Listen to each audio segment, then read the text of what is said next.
多謝你提醒我突然間亦都讓我諗起我其中一個信念係一個基督徒嘅信念，但係可以同非基督徒分享嘅信念從 Albert Adler 嗰處嚟，就相信人嗰個嘅與生俱來嗰種嘅善即係我哋基督徒，我哋都知道上帝造人但係喺呢個世代好多人都覺得一係人咧就係空白嘅，一係人咧就係經濟人咧就只係為咗個人嘅利益嘅。Albert Adler 咧就相信咧，佢冇話人一定係好或者唔好。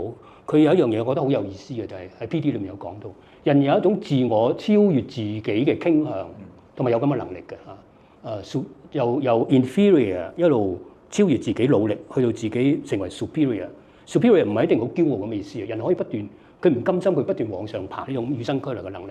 呢個係我喺基督教裏面吸收，又將我做校長時候帶入去嗰個教育圈裏邊嘅一樣嘢。我哋要信我哋嘅學生，佢與生俱來其實係有能力嘅。當然有好多嘅限制啦，呢個係真嘅。但係佢係願意咁做，佢做唔到係因為外在嘅條件唔夠，你俾佢機會啦咁。另外一樣嘢就係講兒童係透過參與貢獻而得到幸福感，所以俾佢參與啦，唔好剝削佢哋參與同埋做決定嘅嗰個能力。做老師嘅要做嘅咧就係俾佢嘗試，同埋當佢做錯嘅時候咧俾佢機會再重新嚟過。其實係一種心態嚟，一種心態。呢種心態講明我哋相信另一個人，尊重佢，即係人都係要遵守外在嘅規則，要教佢對人負責啊。我覺得呢啲喺學校都好重要。呢個理念咧唔係淨喺學生度。我哋自己學校咧，我哋個團隊嘅文化咧，即係如果我哋喺啲即係 staff development 啊，要講嘢啊，我哋話我哋啲同事咧係比較願意啲去講。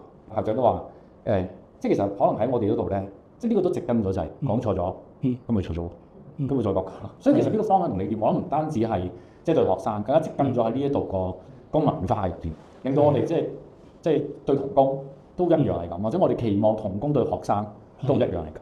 正話你提到我點解同工願意講因為我哋都唔係好介意講得好，唔係好理想，就係人嗰個 development 嘅過程咯我都喺度諗中聖咁多老師即係地方我哋可以吸引我哋老師留喺度咧，就係俾同工一個空間去 develop 佢自己喺呢度咧，佢揾到一啲尊重佢嘅學生啦，同埋一啲能夠教佢坦誠嘅教佢，俾佢犯咗之後拉佢翻轉頭提醒佢，但係又唔縱容佢嘅人，咁佢覺得值得喺度。你自己有一個理想嘅話，講俾所有同事聽，我嘅理想係咁樣，請你跟住我即係你跟住我嚟讓佢哋嚟跟從你，而唔係你去跟從咗佢哋咁要自己掌握嗰個理念就正話你所講嗰個以學生為本，睇重佢、尊重佢但係又唔放任佢俾機會翻轉頭呢啲咁樣嘅原則。點解我即係我諗唔係對學生對老師，我哋都係嗰份，即係我哋都自己想超越自己係啊。咁我喺呢度真係會揾到一個平台。即係你一路睇住呢間學校，你有冇啲即係説話或者寄語係同我哋呢班後輩去真係分享，或者係期望我哋即係知道條路，即係啲提醒咁樣。我諗最重要嘅就係有咩係不變嘅咧？就係我諗依靠上帝。我喺神學院帶嚟嘅就係嗰種能夠無中生有嘅屬靈嘅氣概嘅。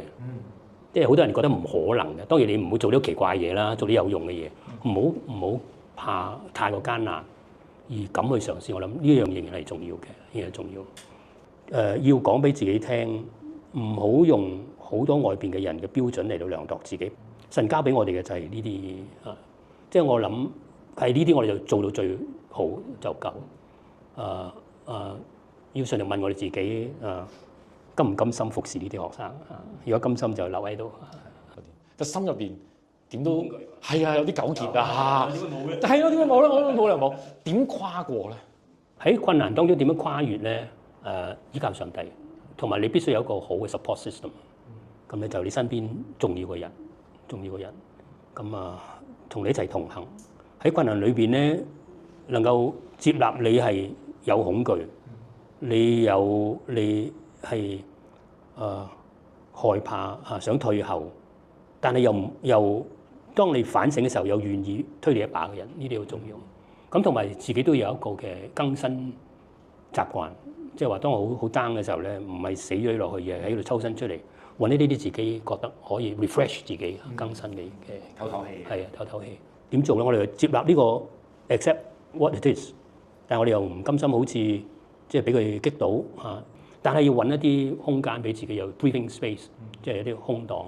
咁喺當你用空檔嘅時候，其他同工又要體諒，即係咁樣輪流上位啊，咁樣係。我諗起啲企鵝，係啊，輪流擋風。係，我去到時候，我同啲同工講，我話我會同你哋一齊，為你哋遮風擋雨，我都用咗呢個比喻。喺班企鵝裏邊咧，我同最先嚟幾個就係企喺最外邊，即係大家一齊捱嘅。不過我哋粗壯啲啊嘛，可以頂得住啲風咯。咁啊行過咗，上帝會祝福我哋嘅。我哋